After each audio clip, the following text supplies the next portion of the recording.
macroeconomic news flow in the weeks leading up to and coming out of Christmas is going to be quiet and scheduled corporate news thinner still.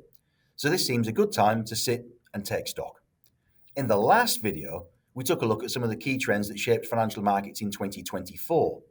In this one, we're going to try some good old-fashioned soothsaying and have a stab at working out which trends might prove influential in 2025 and beyond to help you as you do your own research and design your portfolios according to your own personal strategy, time horizon, target returns, and appetite for risk. One question we all need to address now is whether the American industrialist J. Paul Getty was right when he said, "In times of rapid change, experience can be a worst enemy." Right now, investors who are sticking to long-held valuation disciplines are getting left behind, as US equities generally, AI-related names more specifically, and cryptocurrencies are all on a roll. Investors who are sticking to their guns on valuation and risk management may feel that they are therefore missing out, and once markets start rolling, they can run for a long time, especially when their preferred narrative continues to play out as it is right now in the shape of cooling inflation, steady economic growth, and falling interest rates. Now, valuation only really matters when a catalyst appears to change perception and persuade investors that an asset class or individual security is either too dear or too cheap. So investors need to be on the lookout for changes that might alter the narrative in the form of either hotter inflation, faster or slower growth, or interest rates that can stay higher for longer or even start to go up. These 5 themes that we're going to discuss now may have a major say on all fronts in 2025 and beyond. The first theme is debt.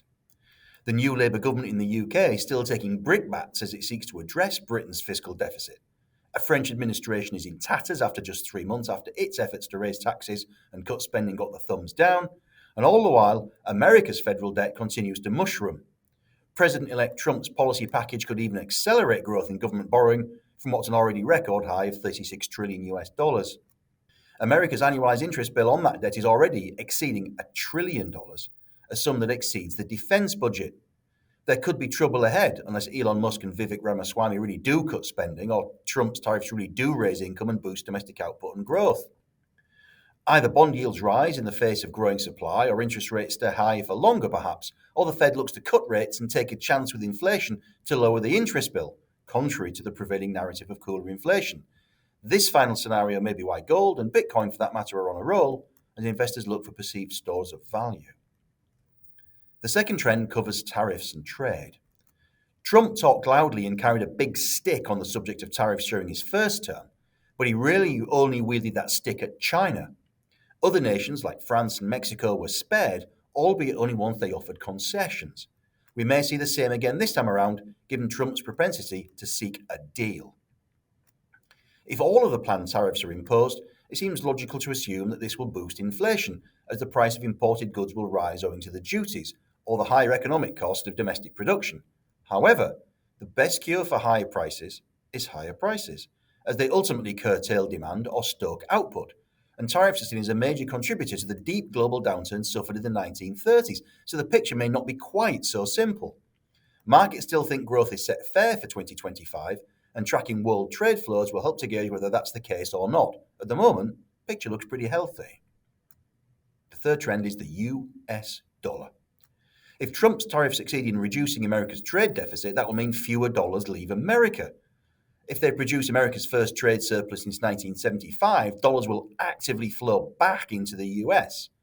That could be a problem, according to Professor Robert Triffin's theories, because of the dollar's status as the world's reserve currency.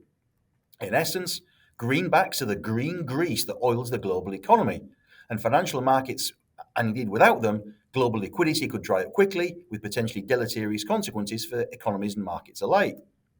Emerging markets are traditionally very sensitive to the dollar, as many developing nations tend to borrow in bucks, and a strong US currency increases the cost of servicing that debt, to the detriment of local growth and investment.